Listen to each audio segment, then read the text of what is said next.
रामचंद्राय वेदसे रघुनाथाय नाथाय सीतायै पतये नमः। राम रामेति रामेति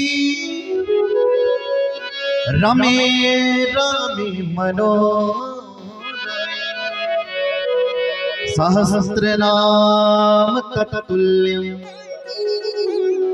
राम नाम वरानने।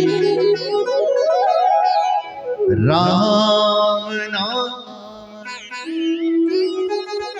वरानने।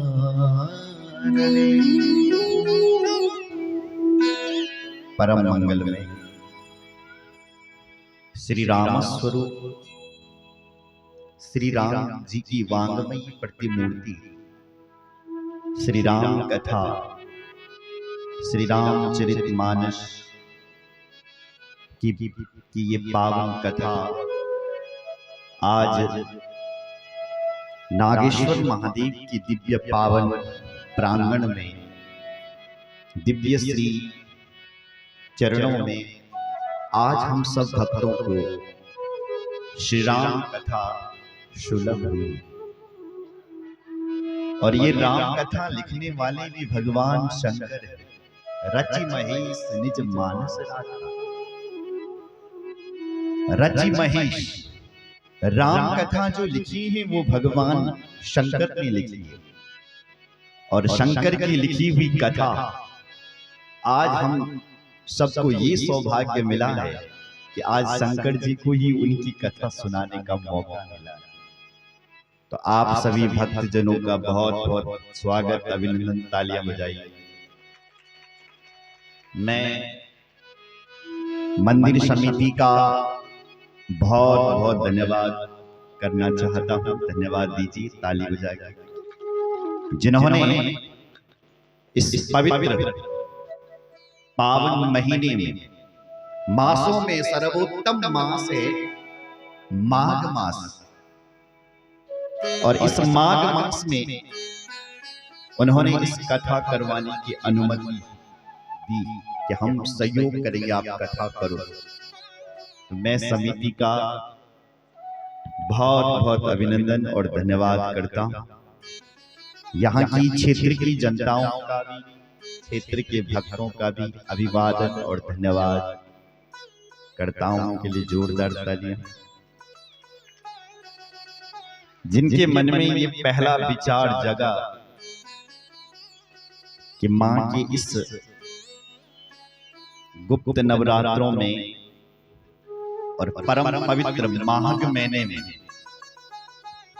श्री राम कथा की जाए, ऐसा विचार जिनके अंदर उपस्थित हुआ, ऐसे आदरणीय सम्मानित कैलाश प्रसाद जी, आपके लिए जोरदार तालियां।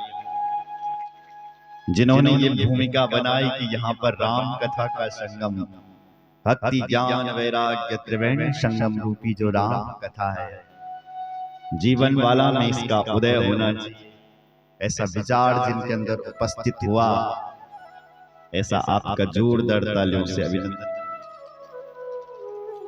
और इस भव्य कथा में जिन भक्तों ने सहयोग दिया और दे रहे हैं, कलश यात्रा से लेकर के प्रचार प्रसार से लेकर के, हम उनका भी अभिवादन और धन्यवाद करते हैं।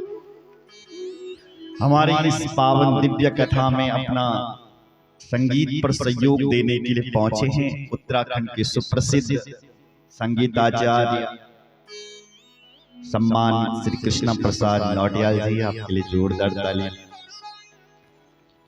बांसुरी पर अपना सहयोग दे रहे हैं, कथा में सहयोग करने के लिए पहुंचे हैं अंतरराष्ट्रीय सुप्रसिद्ध बांसुरी वादक सौरभ नौटियाल जी, आपके लिए जोरदार तालियां। सुंदर तबले पर अपना सहयोग और यहाँ की पूरी भूमिका निभाते हैं सुप्रसिद्ध तबला वादक कपिल शास्त्री, आपके लिए भी जोरदार तालियां। सभी भक्तजनों का मैं अभिनंदन धन्यवाद करना चाहता हूं। जोरदार तालियों से अभिनंदन कीजिए और धन्यवाद दीजिए। बोलो जय श्री राम। अब हम कथा में प्रवेश करें। बोलो जय श्री राम। भगवान की कथा बड़े भाग्य से मिलती है। जब हमारे कई जन्मों के भाग्य उदय होते हैं। भाग्य उदयेन बहुजन्म समर्जितेन सत्संगमं च लभते पुरुषो यदा। अज्ञान हेतु कृत मोह मदान्धकार नाशं विदाय हितदो दयते विवेकः। भाग्योदयेन बहुजन्म समर्जितेन। बहुजन्म समर्जितेन भाग्य उदयेन। जब हमारे बहुत जन्मों के भाग्य उदय होते हैं। हम और आपकी कई जन्म हुए। कई बार हम पेड़ पौधे बने हैं, कई बार कीड़े मकोड़े बने हैं, कई बार हम पशु बने हैं। मैं गिनाऊंगा आपको 84 लाख योनियां हैं। और उन सब जितने भी हमारे जन्म हुए हैं मेरी माँ, उन जन्मों में हमने जो शुभ काम किया होगा, जो पुण्यमय कार्य किया होगा, वो मनुष्य जन्म में यहां मिला है कि हम हिंदू बने, हम सनातनी बने हैं। और सनातन बन करके हमें ये राम कथा श्रवण करने के लिए मिली। तो ये पूर्व जन्म का भाग्य उदय है, ऐसे हमारे पुराण कह रहे हैं। तो हम सब यही सोचेंगे कि हम सबके जन्म जन्मांतरों के भाग्य उदय हो गए हैं, जो ऐसा सत्संग हमें मिला है श्रवण करने आज के लिए 9 दिनों के लिए। और हम इस सत्संग में डुबकी लगाएंगे। सत्संग का अर्थ क्या होता है? सत्य स्वरूप परमात्मा से मिलन। जीवात्मा और परमात्मा शाश्वत सखा है, मित्र है। तो हम मित्र हैं, हम बिछड़े हुए हैं उस भगवान से। तो उस भगवान से मिलने के लिए कौन सा उपाय है, कौन सा रास्ता है, कौन सी जगह है? बोले सत्संग है। और सत्संग से ही वो परमात्मा से मिलन हो सकता है। वह सत्संग हम सबको 9 दिनों तक इस कथा के माध्यम से श्रवण करने के लिए मिला है। बोलो जय श्री राम। कथाएं तो बहुत है, पर यहाँ पर हम जो कथा करेंगे वो राम कथा है। अभी अभी 2 दिन पहले कथा विराम करके आया हूँ ऋषिकेश। शिव महापुराण की कथा चल रही थी। अभी 2 दिन पहले विराम। हम सब वही थे। पर अब हम राम कथा मंदाकिनी में प्रवेश करेंगे। बाबा तुलसी ने जो राम कथा गाई है, उस राम कथा रामायण अलग है और बाबा तुलसी की रामायण अलग है। बाबा तुलसी की जो रामायण है उसका नाम है रामचरितमानस। श्री राम चरित्र मानस। और उसी रामचरितमानस को हम यहां सुनेंगे। अच्छा भाई, क्या अर्थ होता है रामचरितमानस का? इसका उल्टा कर दो तो क्या हो जाएगा? मानस, चरित्र और राम। मानस यानी मन में, चरित्र यानी राम जी का चरित्र हमने इस मानस में उतारना है। इसलिए कहते हैं राम कथा क्या सिखाती है? बोले भैया राम कथा हमें जीना सिखाती है। जीना, संसार में जिए कैसे। बड़ा भाई कैसा होना चाहिए? राम जैसा। छोटा भाई कैसा होना चाहिए? बोले लखन जैसा। पिता कैसा होना चाहिए? बोले दशरथ जैसा। पत्नी कैसी होनी चाहिए? बोले सीता जैसी। सुन रहे हो? एक एक बात हमें सिखाएंगे। इसलिए राम कथा का नाम है जीने की कथा। इसलिए उसी राम कथा को हम 9 दिनों तक यहाँ पर श्रवण करेंगे। बोलो जय श्री राम। और इस मानस में, इस मन में उतारेंगे। तो तुलसीदास बाबा मंगलाचरण कर रहे हैं, हम भी मंगलाचरण करेंगे। बोलो जय श्री राम। वर्णानाम अर्थ संघानाम रसानाम छंदसा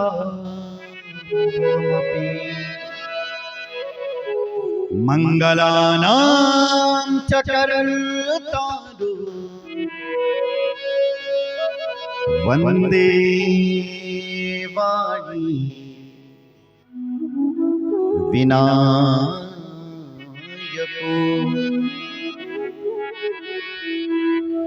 हम उन देवों को प्रणाम करते हैं जो वर्णों की देवी और जो बुद्धि की देवी। बोलो जय श्री राम। अगर आप बोलना जानते हो, सुंदर बोलते हो, तो समझ लेना कि हमारे ऊपर मां सरस्वती की कृपा है। अगर आपकी बुद्धि तेज है, मतलब बुद्धिमान हो, तो समझ लेना हमारे ऊपर गणेश जी की कृपा है। बोलो जय श्री राम। तो वर्णों की जो देवी है कौन? मां सरस्वती। उनको हम प्रणाम कर रहे हैं। वर्णानाम अर्थ संघानाम। जितने भी पढ़ाई है ना मेरी माँ, वो सब वर्णों से ही शुरू होती है। सबसे पहले जब बच्चा स्कूल जाता है तो उसको वर्णों का ज्ञान किया जाता है। कामन कबूतर, पढ़ बेटा, कामन कबूतर, कामन कबूतर, रटा रहे हैं उसको। क्यों? क्योंकि बच्चे को का का ज्ञान हो जाए, इसलिए। कामन कौवा भी तो हो सकता है, लेकिन नहीं, कामन कबूतर ही रटाया जा रहा है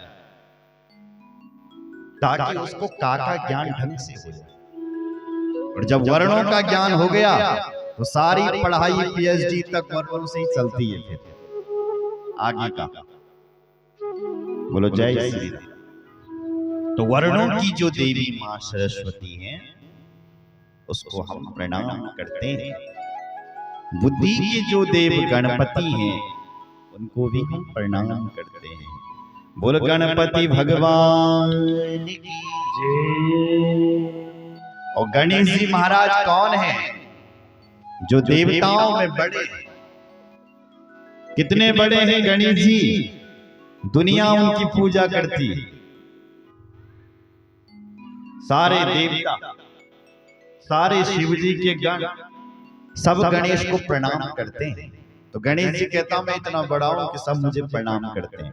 लेकिन गणेश जी बैठते किसके ऊपर हैं? चूहा के ऊपर। कभी आपने सोचा इतने बड़े गणेश इतने से छोटे चूहा के ऊपर कैसे बैठते होंगे? गणेश जी दुनिया को बताना चाहते हैं, दुनिया वालों, अगर तुमने बड़ा बनना है ना तो मेरे जैसा बड़ा बनो, सब तुम्हारी पूजा करेंगे। और उसके बाद यदि तुमने छोटा बनना है तो अपने आप को इतना छोटा बना करके रखो कि चूहा भी तुम्हारा भार सहन कर सके। मतलब गणेश जी दुनिया को बताना चाहते हैं कि बड़े ही बन करके मत रहो, छोटे भी बन जाओ। मतलब होता क्या है कि जब लोग बड़े बन जाते हैं ना, फिर वो छोटा नहीं बनते। इसलिए जब तुम बड़े बन गए हो तो अपने आप को इतना छोटा बना करके रखो कि गली मोहल्ले के जो छोटे छोटे लोग हैं वो भी तुमसे मिल सके। इसलिए भगवान गणेश छोटा बनता है, चूहे के ऊपर बैठता है। होता क्या है कि जब चुनाव आता है तभी ही लोग छोटे बनते हैं, वोट मांग लगते हैं, है ना। लेकिन जनहित जीत गया, कब उनको अब कौन बनेगा छोटा। लेकिन गणेश जी कर गलत। अरे जब तुम चुनाव भी लड़ते हो तभी ही छोटा मत बनो, हर समय छोटा बन करके रखो। मुझे देखो, मैं इतना बड़ा हूं कि देवता भी मेरी पूजा करते हैं, लेकिन मैं हमेशा अपने आप को छोटा बना करके रखता हूं, इसलिए चूहा भी मेरा भार स्वीकार कर लेता है। चूहा कितना छोटा होता है, बहुत छोटा, इसलिए चूहा भी मेरा भार सहन कर लेता है, इसलिए मैं छोटा बन करके रहता हूं। बोलो जय श्री राम। दो लोग हमें जिंदगी में छोटा बनना सिखाते, एक गणेश जी और दूसरे हनुमान जी। हनुमान जी जब बड़े बनते हैं ना मेरी माँ, तो हनुमान जी इतने बड़े बन जाते हैं कि आकाश भी छोटा बन जाता है। कनक भूधराकार शरीरा, इतना भयंकर बड़ा शरीर हनुमान जी का हो जाता है कि आकाश भी छोटा पड़ जाता है। लेकिन वही हनुमान जब छोटा बनता है तो मशक समान रूप का पिधरी, मच्छर के समान हो गया। मशक यानी बिल्ली, बिल्ली के समान हो गए। बताओ, बिल्ली के जैसा हो गया हनुमान। इसलिए हनुमान जी दुनिया को बताना चाहते हैं, दुनिया वालों, जहां पर बड़ा बनना है वहां पर मेरे जैसा बना बढ़ो, लेकिन जहां पर छोटा बनना है मैं भी बिल्ली जैसा बन जाता हूँ, बिल्ली बन जाता हूं। इसलिए उनका नाम हनुमान है, हनुमान। इसके अंदर मान न हो, अभिमान न हो, घमंड न हो, वो है हनुमान। बोलो जय श्री राम। तो ऐसे गणपति भगवान को हम प्रणाम करते हैं जो मंगलों के देव। और मैंने तो शिव पुराण में पढ़ा है कि भगवान गणपति आज के नहीं है, ब्रह्मा से भी पहले थे। शिव पुराण में लिखा कल्प भवेद गणेशस्य, कल्प भवेद मतलब जब ब्रह्मा का भी जन्म नहीं हुआ था तब गणेश जी की भी पूजा। अरे जब शिव जी का ब्याह नहीं हुआ था तब भी गणेश की पूजा हो रही थी। बताओ, शिव जी का ब्याह हो रहा है और वहां गणेश की पूजा हो रही है। तुलसीदास बाबा को लिखना पड़ा सुर अनादि। अरे भाई तुम घबराओ मत, ये जो देवता हैं ये साधारण नहीं है, ये अनादि है। 5 देवता ऐसे हैं सनातन में जो अनादि है, आज के नहीं है, इनका पता नहीं है। जैसे वेद है, वेदों का पता नहीं है, वेद सनातन है, पुरातन है, पता नहीं है। लेकिन वेद की रचना, एक वेद के 4 विभाग कर दिए वेद व्यास जी ने, इसलिए उनका वेद व्यास जी नाम पड़ गया। उन्होंने वेदों का विस्तार किया, इसलिए वेद व्यास नाम पड़ गया। बोलो जय श्री राम। सनातन हो, गणेश सनातन।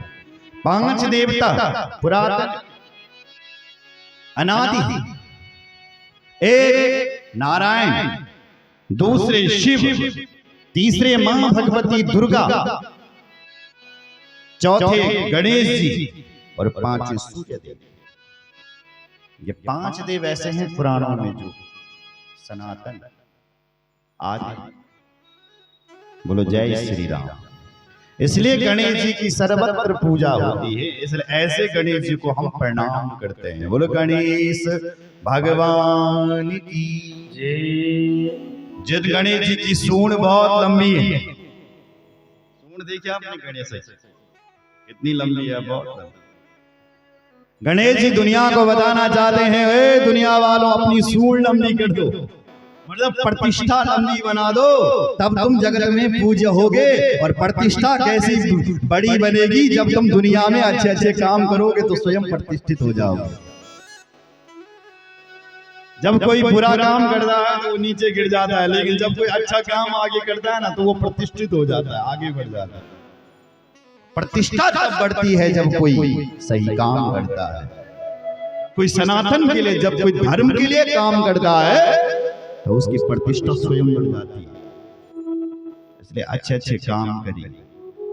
गणेश ने सूंड लंबी कर दी, और देखो गणेश जी ने अपने कान भी बड़े कर दिए। क्यों?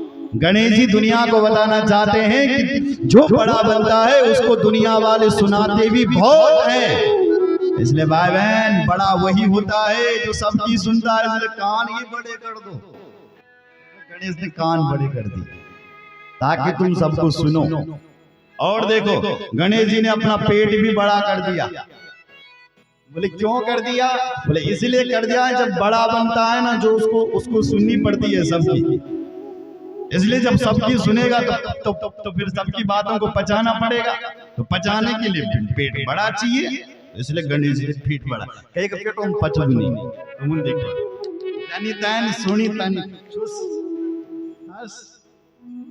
है ना, यही होता है। लेकिन गणेश जी कहते नहीं, पेट बड़ा बना ताकि हम सबकी बातों को पचा सके। बोलो जय श्री राम।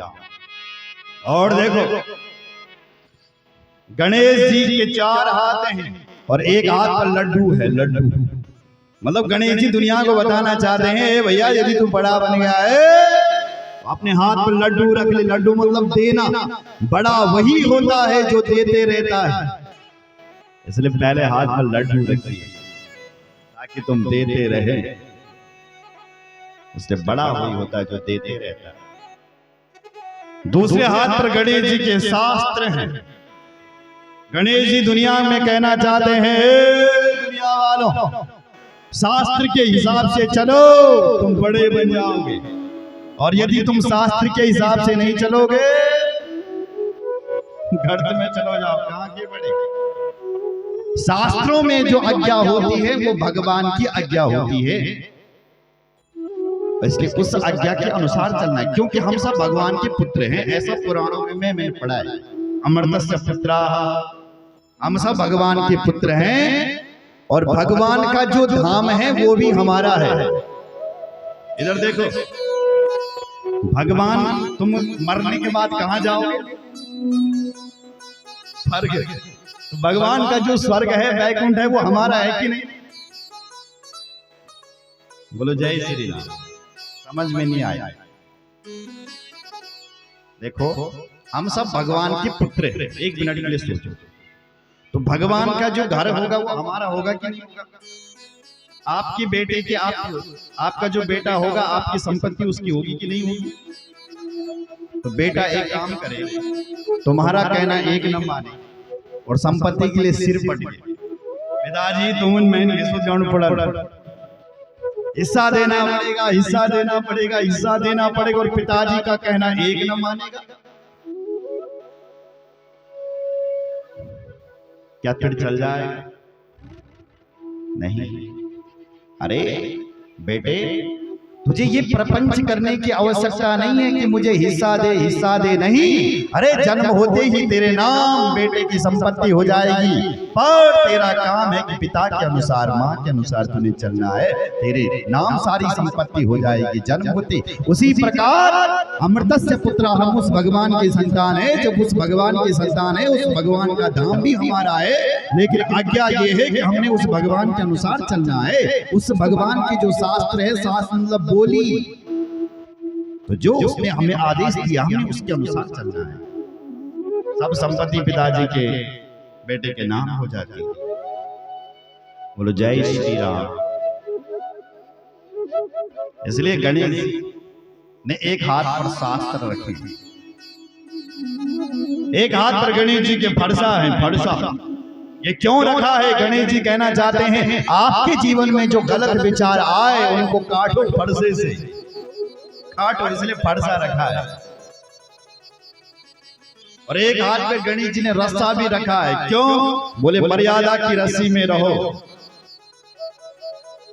जय श्री। तो ऐसे जो बहुत कुछ सिखाते हैं गणेश पुराण के माध्यम से हमें, ऐसे भगवान गणपति को हम प्रणाम करते हैं। बोलो गणपति भगवान जय महादेव। अब हम आते हैं शिव जी के ऊपर। अब शिव जी को प्रणाम कर रहे हैं। भवानी शंकरो वंदे श्रद्धा विश्वास रूपिणो याभ्यां विनः न पश्यन्ति सिद्धा स्वान्तरतमीश्वरम् तुलसीदास बाबा भवानी शंकर को प्रणाम कर रहे हैं। मैं भगवान शंकर और मां पार्वती को प्रणाम करता हूं। जो मां पार्वती श्रद्धा और भगवान शंकर विश्वास, ऐसे भगवान शंकर को मैं प्रणाम करता हूं। बोलो जय श्री राम। दुनिया के एक ऐसे ही एक ही देव हैं दुनिया में, जिसकी शरण में कोई भी चले जाता वो सबको शरण दे देता है। वो है हमारा शंकर जी। शंकर जी दुनिया का एक ऐसा देव है कि कोई भी शंकर जी के पास चले जाए सबको जगह देने वाला है। अब आप ही देखो, हमारा जो बाबा शंकर है ना, इसकी जो तीसरी आंख है ना, तीसरी आंख मेरी माँ, इस तीसरी आंख में आग भरी हुई है, आग। और जब ये खुलती है ना तो सामने वाला भस्म हो जाता है। कामले भस्म हो गया, शंकर जी के पास गया था बाधा डाला, लेकिन जैसे ही शंकर की तीसरी आंख खुली काम भस्म। और ध्यान से देखोगे आप शंकर बाबा को तो सिर के ऊपर गंगा जी है। कौन है? गंगा। अब थोड़ा सोचो जरा, क्या पानी और आग एक जगह रह सकती है? थोड़ा विचार करके देखो, आंसर आएगा नहीं। लेकिन बाबा शंकर के यहाँ है, बीच वाली आंख में आग जल रही है, धक धक धक धक धक धक करके, और सिर के ऊपर गंगा जी लहरा रहे हैं। और पानी और आग को जो जगह देने वाला है वो एक ही है, जो शंकर है। बोलो जय श्री राम। और देखो बाबा शंकर के माथे पर देखो भभूति लगी हुई है, भभूति। और चरणों में देखो, ध्यान से सुनो, चरणों में देखो भूत नाच रहा है। अब देखो भूत और भभूति एक जगह रह सकती है? सुनो, तुम्हारे घर में तो भूत है ना अचानक, वैसे तो आए वही सब कभी एक जाओ भूत तुम्हारे घर पर, हम क्या कहते यावत खारू भगावती भूत है नहीं, यही होता है ना। भूत आता है तो हम भभूति लाते हैं ना, खारू ढूंढते। लेकिन गजब हो गया, बाबा के माथे पर लगी है भभूति, लेकिन भूत नाच रहा है चरणों में।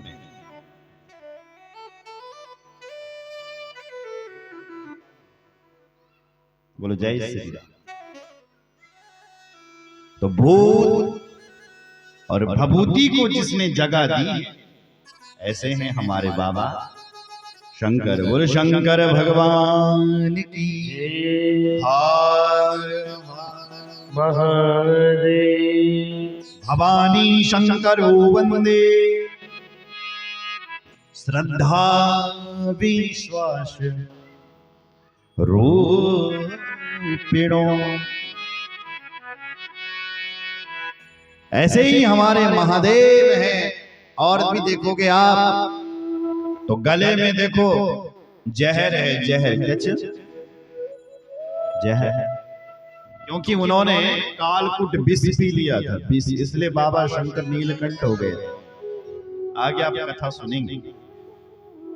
लेकिन गले में है जहर, और ठीक ऊपर देखोगे तो चंद्रमा है, और चंद्रमा के पास क्या रहता है? अमृत।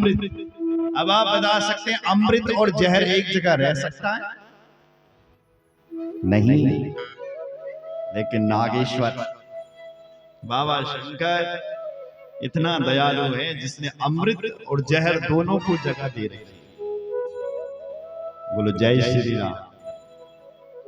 दोनों को जो जगह देने वाला है वो महादेव। और भी देखोगे आप बाबा शंकर के गले में सांप है, सांप। और बाबा शंकर का जो बेटा है ना गणेश, वो चूहे के ऊपर बैठ रहा है। चूहा और सांप अपन में कट्टर दुश्मन है, कट्टर। सांप यदि चूहे को देखता है छोड़ता नहीं, मामा बना करके खा लेता है। पहले तो सांप मामा प्रणाम करता है, मामा जी प्रणाम, बाहर आ जाओ जरा थोड़ा। जैसी मामा बाहर आता है गटक दे से सांप उसको निकल लेता है। तो कट्टर दुश्मन है, लेकिन शिव जी के घर पर दोनों नाच रहे हैं। बोलो जय श्री राम। तो कहने का भाव मेरा ये है, कथा तो शिव जी की हो जाएगी फिर लंबी। तो कहने का भाव ये है, जो श्रद्धा और विश्वास के प्रतीक हैं और जो दुनिया में जिसका कोई रक्षक नहीं है, उसका जो शंकर जी जो रक्षक हैं, ऐसे भगवान शंकर को हम प्रणाम करते हैं। और शंकर भगवान की जय। वंदे बोधमयं नित्यं गुरुं शंकर रूपिणं यमः स्थितो हि वक्रोऽपि चन्द्रः सर्वत्र वन्द्यते। वंदे बोधमयं नित्यं गुरुं शंकर रूपिणं। जो दुनिया को बोध करवाने वाले शंकर जी हैं, हम उनको स्पेशल प्रणाम कर रहे हैं। अब श्रद्धा को बीच में, अब पार्वती को, पहले तो भवानी शंकर को किया, अब केवल शंकर जी को कर रही हैं। शंकर जी कौन हैं? गुरु हैं। शिव पुराण में लिखा है, जिसका कोई गुरु नहीं होता है उसका शंकर गुरु होता है। शंकर जी के जो मंत्र हैं वही तुम्हारे लिए मंत्र है। माताओं के लिए वहां अलग मंत्र लिखे हैं शिव पुराण में, और भाइयों के लिए अलग मंत्र लिखे हैं। भाइयों के लिए कहा है, यदि तुम शिव जी को भजना चाहते हो तो ओम नमः शिवाय इस मंत्र का जाप करो। लेकिन माताएं के लिए कहा है, यदि तुम शिव जी को भजना चाहते हो तो शिवाय नमः इस मंत्र का जाप करो, गायत्री जैसा पुण्य मिलेगा। माताओं ने जपना है शिवाय नमः, भाइयों ने जपना है ओम नमः शिवाय। दोनों का फल है, लेकिन माताओं ने नमः शब्द बाद में बोलना है। भाई बोलो जय श्री। ऐसे भगवान शंकर को हम प्रणाम करते हैं। यमाश्रितो हि वक्रोऽपि चंद्रा सर्वत्र वन्द्यते। अरे जो चंद्रमा, जिसको कोई जगह देने वाला नहीं था, लेकिन वही चंद्रमा जब भगवान शंकर ने अपने मस्तक पर धारण किया तो वो चंद्रमा जगत प्रसिद्ध हो गया, उसकी पूजा होने लग गई। क्यों? क्योंकि शंकर जी ने उसको स्थान दिया। और चंद्रमा मैं आपको बता दूं, जब तक सीधा रहता है ना, तभी तक राहु उस पर आक्रमण करता है, और जैसे ही चंद्रमा टेढ़ा हो जाता है, राहु की हिम्मत नहीं। टेढ़े जान शंकासन राहु, वक्र चंद्रमा ग्रहेण राहु। दुनिया में तुमने देखा होगा, टेढ़े लोगों से सभी लोग दूर रहते हैं। बड़ू टेढ़ो बोलते ही दूर रहो, और सीधा आदमी बेचारा उसको सब बोलते रहते हैं। चंद्रमा टेढ़ा, जब तक टेढ़ा है तब तक राहु उसका कुछ नहीं बिगाड़ सकता। लेकिन जैसे ही चंद्रमा सीधा हुआ, राहु भी आक्रमण कर लेता है। इसलिए दुनिया में जाकर थोड़ा टेढ़ा भी बन करके रहना चाहिए।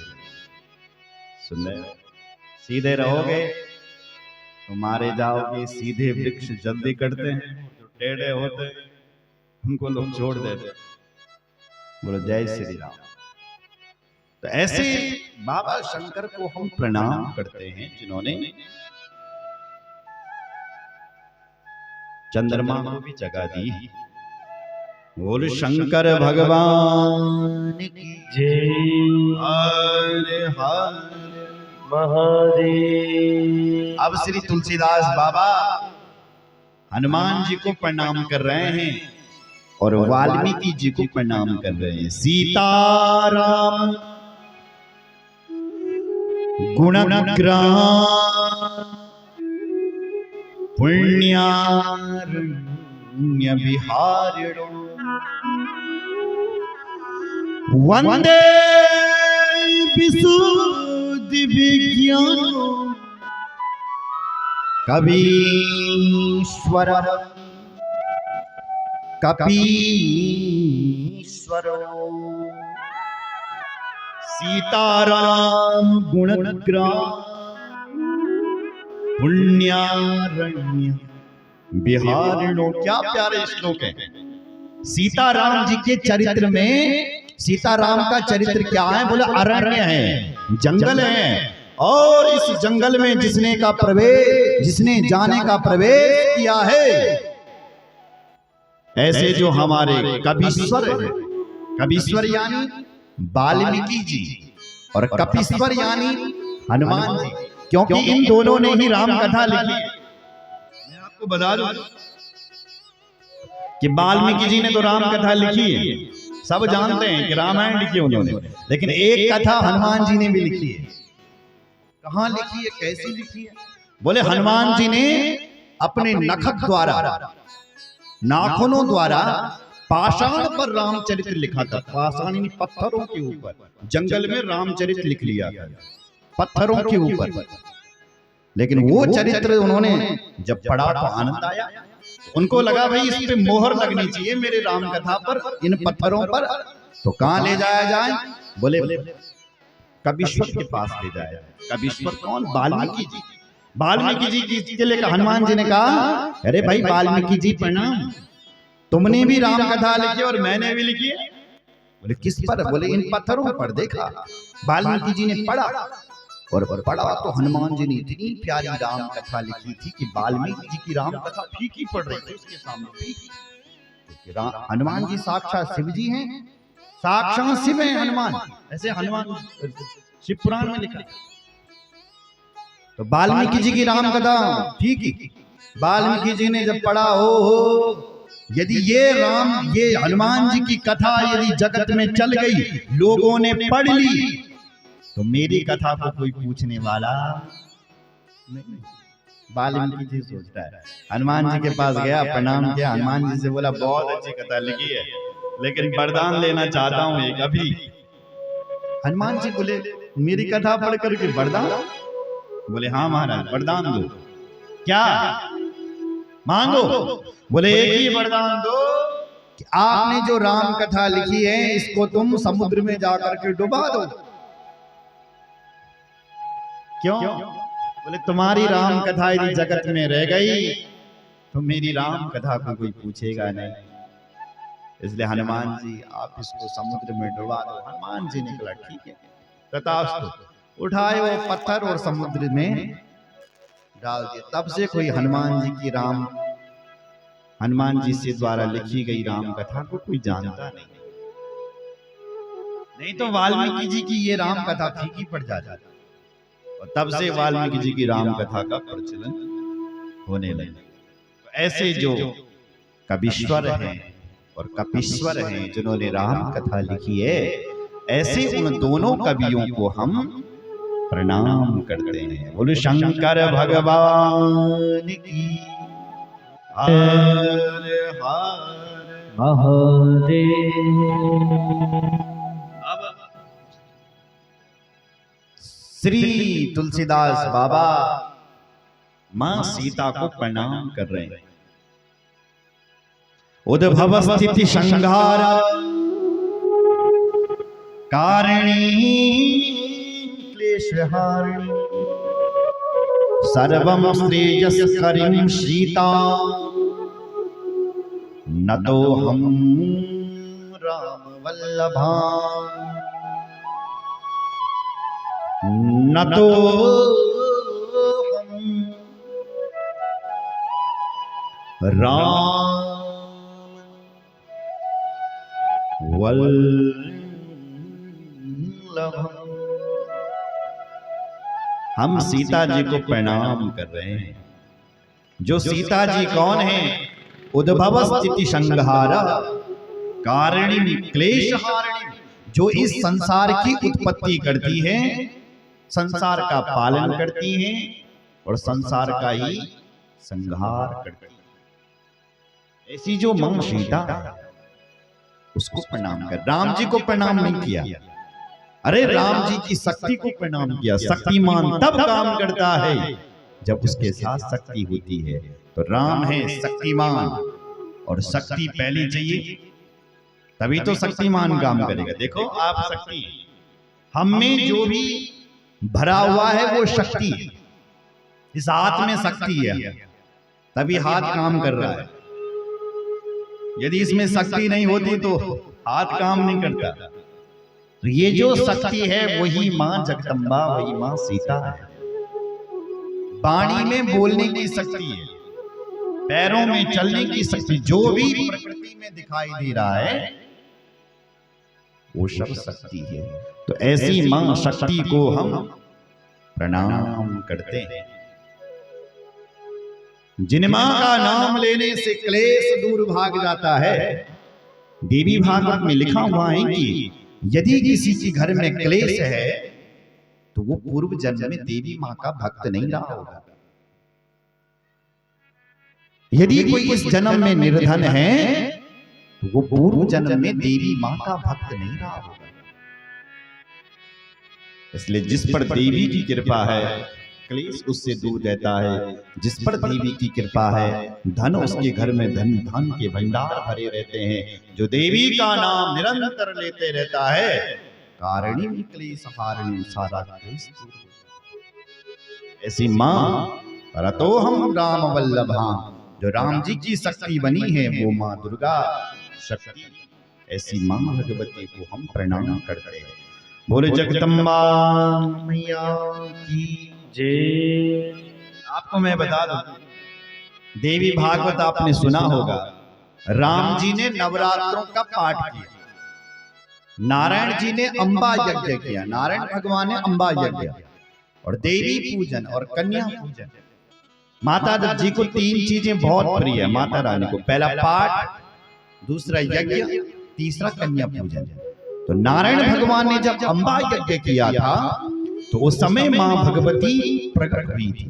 तो मां ने कहा था, हे नारायण तुम मेरा यज्ञ कर रहे हो, तुम वरदान मांगो। तो नारायण भगवान ने कहा हमें कुछ नहीं चाहिए। तो मां भगवती ने अंबर आकाश से कहा था, हे नारायण तुमने मेरा व्रत किया है, तुमने मेरा अंबा यज्ञ किया है, मैं तुम्हें वरदान देती हूँ कि जगत में तुम्हारे बहुत अवतार होंगे और जितने ही तुम्हारे अवतार होंगे उतनी बार मैं तुम्हारी शक्ति बनकर के दुनिया में प्रकट हो जाऊंगी। बोलो जय श्री राम। अवतारेषु सर्वेषु, जितने तुम्हारे अवतार होंगे मैं तुम्हारी शक्ति बनकर के प्रकट हो जाऊंगी। इसलिए जब वो भगवान राम बनकर के आए तो वो शक्ति सीता बनकर के आ जाती है। जब वो भगवान राम जब कृष्ण बनकर के आ जाते हैं तो वही मां शक्ति राधा बनकर के प्रकट हो जाती है। जय श्री देवी भागवत का चमत्कार है।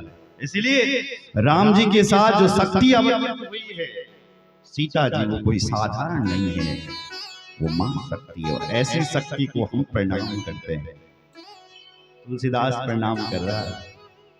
अब माया को प्रणाम करते हैं। यन माया वसवर्ति विश्वम अखिलम ब्रह्मादि देवसुरा यस्वावारं ऋषेव भाति सकलम रज्जो यद्वा भ्रमा यद्पाद प्लवामेकमेव हि भवान् बोधो स्थिति शावताम् वन्देहं तमशेष कारण परम रामाख्यमिहि संहरि। राम जी की माया, राम जी की आदेश से जो चराचर संसार चल रहा है, ऐसे समस्त देवी देवताओं को हम प्रणाम कर रहे हैं, उस माया को प्रणाम कर रहे हैं। अब किसी ने पूछा, बाबा तुलसी क्यों लिख रहा है तू राम कथा? क्योंकि राम कथा जो पहले से लिखी हुई है, तुम्हें क्या जरूरत पड़ गई है कि तुम इस राम कथा को लिख रहे हो और कहां से लिख रहे हो? ये भी तो बता। बाबा तुलसी कहते हैं, नाना पुराण आगमागम सम्मतम यद् रामायणे निगदितम् वचिदन्त्यनोऽपि। नाना पुराण, मैं जो ये राम कथा लिख रहा हूं ये कोई साधारण नहीं लिख रहा हूं, पुराणों से लिख रहा हूं। कौन से पुराण से लिख रहे हो? तो लिखा नाना पुराण। नाना पुराणों से लिखा। और निगम निगम कहते हैं वेदों को, कुछ मैं वेदों से भी लिख रहा हूं। सम्मतम यत्, वेद सम्मत है, पुराण सम्मत ये राम कथा है। और बोले रामायणी निगदितम, जो इसमें सर्वस्व सार भरा हुआ है, राम जी का जो चरित्र भरा हुआ है वो रामायणी, वो रामायण से लिया है, रामायण से लिया। और बोले क्वचिदन्त्यनोपि, क्वचिदन्त्यनो, कुछ मैंने अलग से भी लिखा है, अलग से, कुछ मैंने अपने आप भी लिखा है, क्वचिदन्त, कुछ मैंने, वैसे तो रामचरितमानस से लिखा, लेकिन कुछ क्वचिदन्त्यनोपि, कुछ अलग से लिखा है। अच्छा जी, किसी ने पूछा क्या जरूरत थी लिखने की, क्यों लिखी तुमने ये कथा? बोले स्वांत सुखाय तुलसी रघुनाथ गाथा। ए मेरे भाई, मैंने ये कथा दुनिया वालों को नहीं लिखी कि दुनिया इस मेरी कथा से कथा करे, मेरी कथा से लोगों को सुनाए। नहीं नहीं, मैंने ये कथा अपने सुख के लिए लिखी है। स्वांत सुखाय, अपने अंदर के सुख के लिए, अपनी आत्मा के सुख के लिए मैंने ये कथा लिखी है। तुलसी रघुनाथ गाथा। और दुनिया के लिए लिखता तो मैं इसको संस्कृत में लिखता, मैंने ये अपने आनंद के लिए लिखे है, इसलिए दुनिया वालों, इसलिए मैंने भाषा निबद्ध मति मंजल मादनोती, इसलिए मैंने भाषाबद्ध करके, यानी मैंने अपनी गांव की भाषा में इस कथा को लिख दिया है। यदि मैं ये जानता कि मेरी लोग मुझे जाने, मैंने राम कथा लिखी है, तो मैं संस्कृत में लिखता, लेकिन मैंने इसलिए नहीं लिखी है, मैंने अपने आनंद के लिए लिखी है, इसलिए मैंने अपनी देहाती भाषा में, गांव की भाषा में लिखी है। भाषा निबद्ध मति मंजल मादनोती, जय श्री राम, इसलिए मैंने भाषा ही बदल दी और ये राम कथा लिख दी है। बोले रामचंद्र भगवान जय। ये 7 श्लोक पूरे हो गए हैं। इस 7 श्लोकों में बाबा तुलसी ने मंगलाचरण किया है। अब दूहा, चौपाई, सोरठा से राम कथा आगे प्रवेश करेगी। तो आइए तुलसीदास बाबा गणेश जी का ध्यान कर रहे हैं। बोलो गणपति भगवान की, जो सुमिरत सिद्धि हो, गणनायक करे करे वर बदन, करो अनुग्रह हो, बुद्धि राशि शुभ गुण सदन। जो सुमिरत सिद्धि हो, जिन भगवान गणपति का ध्यान करने से सिद्धि आ जाती है। गणपति जी सारी सिद्धियां उनके पास रहती है, क्योंकि उनकी पत्नी है रिद्धि और सिद्धि। तो जो गणपति को बल ध्यान कर दो, तैन रिद्धि और सिद्धि मिलती। जो गणपति का ध्यान करता है उसके घर में शुभ और लाभ होता है, क्योंकि गणेश जी के पुत्र हैं, शुभ और लाभ। गणेश जी का जो ध्यान करेगा उसका जीवन शुभ हो जाएगा। गणेश जी का जीवन में जो पहली बार नाम लेगा यात्रा करते हुए या दिन का शुभारंभ करते हुए, उसकी जिंदगी में शुभ हो जाएगा। और जब वो यात्रा करेगा ना, कुछ भी काम करने के लिए जाएगा ना, फिर उसको लाभ भी मिलेगा। इसलिए गणेश के पुत्र है। जब कोई गणेश का नाम लेता है तो उसको फल मिलता है। क्या? बोले शुभ और लाभ। जब तुम गणेश का नाम लेते हो तो तुम्हें शुभ और लाभ मिलता है, रिद्धि और सिद्धि मिलती है। इसलिए तुलसी बाबा ने भी कहना पड़ा है। बाबा तुलसी ने लगता है पूरी शिव पुराण पढ़ी है पहले। बाबा साधारण नहीं थे, बाबा तो उनको पूरा ज्ञान था, संपूर्ण ज्ञान पुराणों का। इसलिए पहले ही कह दिया कि मैं गणपति को प्रणाम करता हूँ, जिन भगवान गणपति का ध्यान करने से रिद्धि सिद्धियां मिलती है, शुभ लाभ मिलता है, बुद्धि तेज होती है।